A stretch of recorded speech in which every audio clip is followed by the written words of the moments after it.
नमस्कार दोस्तों, क्या आपने नॉन बैंकिंग फाइनेंस कंपनी के किसी शेयर में इन्वेस्टमेंट किया है? एक ऐसी कंपनी है जिसके बारे में आज हम चर्चा करेंगे, बहुत डिटेल्ड एनालिसिस करेंगे उसका, जो मई 2024 में 750 रुपए के आसपास 770 पर इस पर सजेस्ट किया था रोहित ने, और 920 रुपए का उसने हाई लगाया।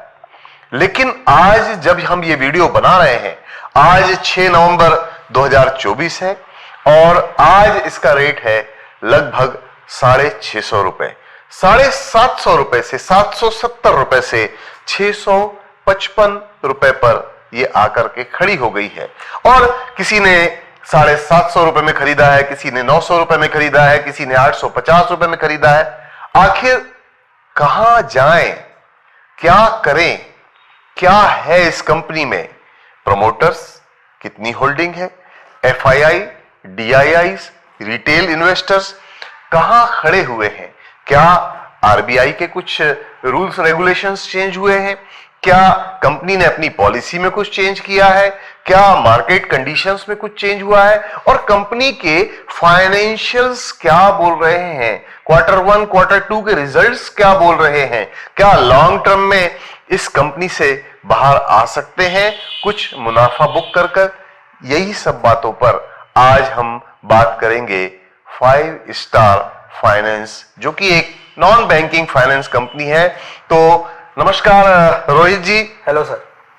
5 स्टार फाइनेंस, आपका अभी भी कन्विक्शन, आप अपने स्टॉक्स विद रोहित के लाइव शो में हमेशा आप एक बात कहते हैं कि आप कन्विक्शन पे काम करते हैं जी। आज हम 5 स्टार फाइनेंस कंपनी में आपके कन्विक्शन पर बात करेंगे। मेरा पहला प्रश्न यह है कि आपका कन्विक्शन अभी भी 5 स्टार फाइनेंस पर क्यों है? कन्विक्शन अभी भी बना हुआ है। ये पूरे वीडियो में रिजल्ट की बात करेंगे, हम अर्निंग कॉल्स की बात करेंगे, कॉन कॉल्स जो कंपनी के रिजल्ट के एक दिन बाद होते हैं उसकी पूरी बात करेंगे। Negative points, particularly negative points क्या क्या थे, सेकेंडली पॉजिटिव पॉइंट्स अभी क्या क्या है, क्यों ये कंपनी लगभग 20% अपने हाई से टूट गई है आज, क्या करेंगे अगर आपने हाई पे एंटर किया है, मैंने इसमें क्या किया है मैं आपको बताऊंगा। स्पेसिफिकली मैंने 5 स्टार फाइनेंस शॉर्ट टर्म के लिए लिया था, जो कि मैंने 770 पर लेके रखा हुआ था। 770 पे लेने के बाद मुझे 904 पे एक अच्छा एग्जिट दिख रहा था, मैंने उसमें हाफ हटाए। फिर उसके बाद जैसे कि मैंने हर लाइव में अपने बताया है और रिजल्ट सीजन आने के पहले भी हमने ये बताया है कि हम जिस भी शेयर में प्रॉफिट में चल रहे हैं उस शेयर में अगर शॉर्ट टर्म के लिए आपने लिया है तो हम रिजल्ट के लिए इंतजार नहीं करेंगे, रिजल्ट के एक दिन पहले या उसी दिन हम हट जाएंगे। और स्पेसिफिकली मैं रिजल्ट के एक दिन पहले 870 रुपए से इससे पूरी तरीके से एग्जिट ले चुका था। और आपने खरीदे कितने में थे? मैंने 770 में खरीदे थे। लेकिन कई बार होता है people want to keep it for long term, जो भी इसे लॉन्ग टर्म के लिए लिए थे मैंने इनको कहा था कि आप इसे रख सकते हैं। आज ये कंपनी आ गई है 650 पर, अनफॉर्चुनेटली 20% का एक बड़ा फॉल, और हम इसको समझेंगे कि किस वजह से ये फॉल हुआ। और मोर ओवर ये एक फॉल जो आया है वो सेंटीमेंट बेस्ड फॉल है, नेगेटिव पॉइंट्स से ज्यादा पॉजिटिव पॉइंट्स इसके भारी है। इस पे हम पूरी तरीके से इसको डिस्कस करेंगे। सबसे पहले मैं आपसे चाहूंगा कि आप इसके क्वार्टरली रिजल्ट्स बताइए। क्वार्टरली रिजल्ट्स जो है दोस्तों, जो Q2 अभी पिछला 30 सितंबर को जो क्वार्टर खत्म हुआ है, इसमें इसकी बिक्री बढ़ी है 35% और earning before interest and tax, ब्याज और टैक्स घटाने के पहले इसका जो मुनाफा है वो 40% बढ़ा है। नेट प्रॉफिट भी इसका 34% बढ़ा है और अर्निंग पर शेयर ये भी 34% बढ़ा है। तो ये एक अच्छे फाइनेंशियल्स कहे जाएंगे। ये संकेत देते हैं कि कंपनी बहुत स्ट्रांगली आगे बढ़ रही है और शायद यही कारण है आपके कन्विक्शन में, जो आपके कारण है उसमें से एक कारण ये भी होना चाहिए। मैं एक प्रश्न आपसे पूछना चाहूंगा थोड़ा ओवरऑल कंपनी के बारे में। जी। ये कंपनी का इंडेक्स कौन सा है? मिड कैप है ये। मिड कैप है। और इसकी ब्रांचेस कितनी है? ब्रांचेस टोटल अभी हो चुकी है 660 ब्रांचेस हो चुकी है, जिसमें से Q2 में ही केवल 113 ब्रांचेस इन्होंने एक्स्ट्रा खोली है। इस क्वार्टर में 113 ब्रांच खुली है। यस। मैं इस पर फिर से आऊंगा जब FII के इन्वेस्टमेंट की बात हम करेंगे, उसके स्टेक्स की बात करेंगे, तो आप मुझे याद दिलाइएगा कि 113 ब्रांचेज इसकी Q2 फाइनेंशियल ईयर 24-25 में खुली है। और इसमें प्रमोटर्स का स्टेक कितना है? प्रमोटर का स्टेक है लगभग 21% और FII का स्टेक है 57% और DII स्टेक करता है 9% का होल्डिंग। यहां मैं आपको एम्ब्रेस करने वाले एक दो प्रश्न पूछूंगा। क्या आपकी नजर में 21% प्रमोटर्स का स्टेक कम नहीं है, जो कि रिस्की हो सकता है? ये चीज मैंने इसे सजेस्ट करने के पहले भी, बताने के पहले भी, बाय करने के पहले भी मैं देख चुका था। लेकिन अगर 2022 में मैं प्रमोटर का स्टेक देखूंगा तब था 34% और पब्लिक होल्ड करती थी 52%। अच्छा, तो जो प्रमोटर्स का जो स्टेक है, FII ने मेजर स्टेक बाय किया है पब्लिक से, जो कि है लगभग 40% से 41% का, और जो 13% का स्टेक है वो बाय किया है प्रमोटर्स से FII। मैंने आपसे अभी थोड़ी देर पहले कहा कि FII ने इन्वेस्टमेंट किया है, उससे रिलेशन क्या? ये FII ने आज से 1 साल पहले इन्वेस्टमेंट किया, राइट। क्या FII को ये आभास था कि आने वाले समय में इंडिया में इसकी ब्रांचेस बढ़ेंगी? बिल्कुल। इसके जो प्रॉफिटेबिलिटी जिस तरीके से बढ़ रही थी, इसकी जो ब्रांचेस इंडिया में जिस तरीके से बढ़ रही थी, और जो पॉपुलैरिटी है, हम देखेंगे बैतूल जैसे शहर में भी 5 स्टार बिजनेस फाइनेंस लिमिटेड है, इसकी ब्रांच बैतूल में भी है। देखिए, इस 3 महीने में क्वार्टर में, सेकंड क्वार्टर में 113 ब्रांचेस खुली, राइट। और इन 3 महीनों में 35% की बिक्री बढ़ी है, राइट। तो निश्चित तौर पर ये जो नई ब्रांचेस खुली है उसमें इसका कारण रहा होगा। बिल्कुल बिल्कुल। लेकिन 113 ब्रांच खुल के, ऐसा तो नहीं है कि 113 ब्रांच खुल के Q3 में या Q4 में नई ब्रांचेस नहीं खुलेंगी? बिल्कुल खुलेगी। तो ये तो एक सफर इसका अभी प्रारंभ हुआ है, राइट। क्या ये भी आपके एक कन्विक्शन का कारण है? बिल्कुल बिल्कुल। आप देखो, लॉन्ग टर्म में तो कोई दिक्कत नहीं है स्टॉक में। नहीं, अभी हम बात करेंगे नई ब्रांचेस का बिजनेस से क्या रिलेशन है, ग्रोथ से क्या संबंध है। 113 ब्रांचेस खुली। बिल्कुल। पहली बात तो यह है कि FII ने पब्लिक से पूरा ले लिया। तो एक प्रश्न मेरे मन में यह भी आता है कि जब लास्ट ईयर 50-57% FII का इन्वेस्टमेंट उस समय कितना था जब 52% इनका था? FII का लगभग 8% का इन्वेस्टमेंट, 8% से वो 57% पे आ गई। बिल्कुल। और 49% उन्होंने पब्लिक से खरीदा। बिल्कुल। या थोड़ा बहुत उसमें है 40% पब्लिक से लिया, बाकी प्रमोटर्स ने अपना स्टेक दिया। ठीक है, क्या उस समय जब FII ने ये परचेस की थी, क्या 5 स्टार फाइनेंस के रेट्स बहुत कम थे? जी नहीं, 5 स्टार फाइनेंस के रेट अगस्त में अगर हम देखेंगे तो एक 20% का हाइक दिखा था हमको, और 876 रुपीज का हाइक अगस्त 2023 में लगा दिया था। लेकिन अगर प्रोमोटर कोई भी कंपनी के शेयर बेचता है तो एक सेंटीमेंट बिगड़ते हैं उस शेयर में, और 876 से लगभग 700 के लेवल्स पे आ गया था सितंबर में। मेरा सोचना दूसरे डायरेक्शन में है रोहित। ओके। कि अगर कोई ऐसी बात रहती, कोई ऐसे निगेटिव सेंटीमेंट्स उस टाइम पे रहते, तो हो सकता था कि बहुत कम रेट्स उसके हो जाते। राइट। लेकिन क्या, जैसे कन्विक्शन की ही हम बात करें इस कंपनी में, क्या FII का कन्विक्शन था जिसकी वजह से ये शेयर्स उस समय उतने नहीं गिरे जबकि इसकी होल्डिंग उतनी बढ़ी? बराबर। और दूसरी बात, मैंने आपसे कहा था कि 113 ब्रांचेस सितंबर में जो खुली हैं, क्या FII जब मेजर इन्वेस्टमेंट करते हैं तो क्या प्रमोटर्स से उनकी बातचीत होती है? बिल्कुल। और प्रमोटर्स अपने प्लान उनसे डिस्कस करते हैं? बिल्कुल। क्या वो एक कारण रहता है एफआईआईज का ज्यादा भरोसा उस कंपनी में लगाना? बिल्कुल बिल्कुल।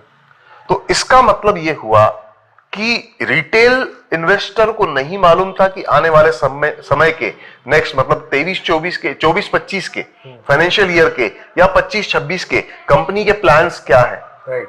लेकिन एफआईआई को मालूम था। बिल्कुल। अब हम बात करेंगे स्टॉक प्राइस की जी। अब ये बात तो तय हो गई। अच्छा, एक बात मैं और करना चाहूंगा एफआईआईज की। अभी चाइना सब खेल रहे हैं और एफआईआईज ने चाइना में पैसा लगा दिया, शेयर के रेट गिर गए जी। इस कंपनी का चाइना क्या हुआ? एफआईआई ने बिल्कुल अपना स्टेक अभी नहीं बेचा है, इंटैक्ट है, 57% है। एफआईआई ने 1% भी सेल नहीं किया है। इसका मतलब यह है कि कंपनी के ग्रोथ प्लान्स अभी और सामने आने वाले हैं, ऐसा मेरा मानना है। हो सकता है रोहित मेरी बात से डिफर करते हो, आपका क्या कहना है? जी हाँ, ग्रोथ प्लान्स तो इंटैक्ट है कंपनी के, बट अर्निंग कॉल्स में 2-3 पॉइंट्स कंपनी ने ऐसे बोल दिए जिसकी वजह से सेंटीमेंट्स खराब हो गए, पर उस पर लॉन्ग टर्म इम्पैक्ट मुझे लगता नहीं फाइनेंशियल्स पे आएंगे। जो ग्रोथ रेट कंपनी ने कॉन कॉल में बोला है वो पहले एयूएम में ग्रोथ रेट 30% का था, जो कि अब घटाकर उसको 25% का कर दिया है। एयूएम मतलब लोन डिसबर्समेंट रेट, जिसकी ग्रोथ रेट कंपनी सोच रही थी कि 30% होगी, लेकिन अब इन्वायरमेंट देखते हुए और रेगुलेटरी फ्रेमवर्क देखते हुए कंपनी ने बोला है कि इसे हम कम करेंगे 25%, जिसकी वजह से एक मेजर फॉल आया है। रोहित, हमने पिछले 1-1.5 महीने में जी फाइनेंस कंपनीज के बारे में जब भी डिस्कशन किया है और बाकी कंपनियों के बारे में भी किया है, प्रोडक्शन करने वाली कंपनियों के बारे में भी किया है, सर्विस देने वाली कंपनियों के बारे में भी किया है, सॉफ्टवेयर बनाने वाली कंपनियों के बारे में भी किया है, जिसका एक्सपोर्ट है उसके बारे में भी बात किया है, लेकिन हमने ये देखा है पिछले 2 महीने में, जो मैंने आपसे सीखा और जो मैंने मार्केट में सेंटिमेंट्स क्या इंपैक्ट डालते हैं, जो मैंने देखा है कि अगर मतलब वो ऐसा है कि ट्रांसपोर्टर की हड़ताल होने वाली है, उससे एकदम से पूरे इंडिया में सेंटिमेंट्स पैदा हो जाते हैं कि भैया पेट्रोल आना बंद हो जाएगा, अगले 8 दिन पेट्रोल नहीं मिलेगा, घर की सब गाड़ियों में पेट्रोल भरा दो और कुप्पियों में भी भर करके रख दो। ये एक मैंने बताया कि सेंटिमेंट्स कैसे काम करते हैं। तो मैंने जो 2 महीने में आपके साथ जो मैंने काम किया है, मैंने ये देखा है कि जब भी सेंटिमेंट्स की बात फाइनेंस कंपनीज की या नॉन बैंकिंग फाइनेंस कंपनीज की या बैंकिंग सेक्टर की आई है, भले ही वो रेगुलेटरी इंपैक्ट रहा हो, सरकार की नीति की बात रही हो या सरकार की पॉलिसी की बात रही हो, रिजर्व बैंक ऑफ इंडिया या सेबी के कुछ ऐसे नॉर्म्स में चेंज होने की बात रही हो, इसकी वजह से जो इंपैक्ट प्रोडक्शन कंपनी में या सर्विस कंपनी में 5% या 7% या 8% का स्टॉक प्राइस के मूवमेंट होना चाहिए था, वो एनबीएफसी में और फाइनेंस कंपनीज में वो सीधा 15 से 20% होता है। इसके बारे में आप क्या सोचते हैं वो बताइए। एनबीएफसी कंपनीज बहुत डेलिकेट होती हैं क्योंकि इनमें बहुत सारे अर्निंग कॉल्स में ऐसे इश्यूज रहते हैं जिन पे अगर थोड़े से भी नेगेटिव पॉइंट्स आ जाते हैं तो ये कंपनी गिरना स्टार्ट कर देती है। पहली बात तो एयूएम ग्रोथ रेट अगर चेंज हो जाता है तो प्रॉब्लमैटिक है, ग्रॉस एनपीए में बढ़ोतरी हो जाती है तो प्रॉब्लमैटिक है। अगर इनका फाइनेंस रेट मतलब ये जो जिस रेट पे फाइनेंस कर रहे हैं वो रेट बढ़ जाता है, थोड़े भी पॉइंट्स बीपीएस पॉइंट थोड़े भी बढ़ जाते हैं तो एक नेगेटिव पॉइंट आ जाते हैं। ये हमने देखा है कि दूसरी कंपनीज में ये प्रॉब्लम नहीं है और एनबीएफसी बहुत सेंसिटिव है इन पॉइंट्स को लेके, और इसीलिए इसके जब भी रिजल्ट्स आते हैं तो आगे जाके मुझे देखने को बहुत बार मिला है कि कंपनीज फॉल होती है। मैं आपसे बात करूंगा आप इसकी कलेक्शन एफिशिएंसी और एनपीए की ग्रोथ में, ये 2 पॉइंट हमने ये वीडियो बनाने के पहले डिस्कस किए थे, कृपया आप उसके बारे में भी बताते हैं। कलेक्शन एफिशिएंसी जो जून क्वार्टर में 98.5% की थी वो अब हो गए 98.4%। आप भी समझते हैं 0.1% का जो डिक्रीज हुआ है वो एक मेजर इंपैक्ट नहीं लाएगा, तो ये पहला पॉइंट हो गया जो एक मेजर इंपैक्ट नहीं लाएगा। दूसरा पॉइंट, जो 30% से 25% घटाया है AUM ग्रोथ को। मैंने ये कहा है कि लॉन्ग टर्म में अगर 10,000 करोड़ के ऊपर AUM जाता है तो डेफिनेटली ये परसेंटेज कम होगा। कंपनी ने बोला है अभी कम होगा, मैं बोलता हूं कि in long run definitely this will come down to 15%, क्योंकि 1,000 करोड़ पे आप जब रहते हो तो 30% मतलब 300 करोड़ बढ़ाना बहुत ईजी है। 33% 350 करोड़ बढ़ाना बहुत ईजी है, लेकिन 10,000 करोड़ पे आप जब खड़े हो तो 3,500 करोड़ कंसिस्टेंटली बढ़ाना और फिर उस स्टेप अप पे बढ़ के उस रेट पे चलना वो डिफिकल्ट है। इसलिए हम 15 से 20% के हिसाब से AUM भी ग्रोथ करेंगे तो ये कंपनी कहीं की कहीं पहुंच सकती है। मैं कहूंगा आप अभी इसको मत बेचिए। दूसरा पॉइंट आपने कहा था NPA का। NPA 1.41% था जून क्वार्टर में, जो कि अब हो गया 1.47%, एक 0.06% की बढ़ोतरी हुई है। डेफिनेटली ये थोड़ा सा इंक्रीज हुआ है, लेकिन मुझे नहीं लगता है कि बिकॉज क्या है कि कंपनी कोलैटरल लेती है और 100% कोलैटरल बेस्ड बिजनेस है और पूरा पैसा सेफ है। तो मुझे लगता नहीं NPA इतना इफेक्ट कर सकते हैं कि 20% का फॉल आ जाए। Just because of the sentiments ये फॉल आया है। शॉर्ट टर्म में आप इसे अगर रखना चाहते हैं तो कन्वर्ट कीजिए लॉन्ग टर्म में। मैं कहूंगा आपको लॉस बुक करने की जरूरत नहीं है। 1 महीना 2 महीना जैसे ही टाइम बीतेगा ये वापस से धीरे धीरे ग्रेजुअली इंक्रीज होएगा और अपने रेट पे जरूर आएगा और 2 साल 3 साल 4 साल में आपको देखना भी नहीं पड़ेगा, कोई प्रॉब्लम नहीं है। एवरेजिंग मैं कहूंगा मत कीजिए, जिसमें सेंटिमेंट्स खराब होते हैं उसमें आप बार बार 10-20 रुपए पे एवरेजिंग करेंगे तो बिल्कुल आपको हेल्प नहीं करेगा, बिकॉज सेंटिमेंट्स खराब है, स्टॉक फॉल हो सकता है। आप खरीदते जाएंगे स्टॉक गिरते जाएगा, तो दिस इज नॉट डन। अगर मैं कहता हूँ 580 का रेट आता है, 580 तभी आप एवरेजिंग कीजिए, अदरवाइज आप एवरेजिंग भूल जाइए। अभी एवरेजिंग में मैं बाजार में गया टमाटर लेने, मुझे बाजार में टमाटर मिल रहे थे 100 रुपए किलो और 1 किलो मेरी आवश्यकता थी। उसने कहा साहब मैं 60 रुपए किलो दे दूंगा, आप 5 किलो ले जाओ।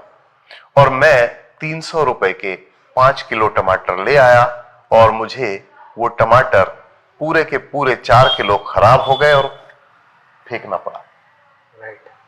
ये एक एवरेजिंग का मैं आपको उदाहरण दे रहा हूं, तो हो सकता है ये आप इससे रिलेट ना हो, लेकिन कई बार एवरेजिंग हमारे लिए स्टॉक मार्केट में उतनी फायदेमंद नहीं है जितना कि पोर्टफोलियो बैलेंस करके आप ज्यादा अच्छा अपना ईयरली रिटर्न ऑन इन्वेस्टमेंट बना सकते हैं।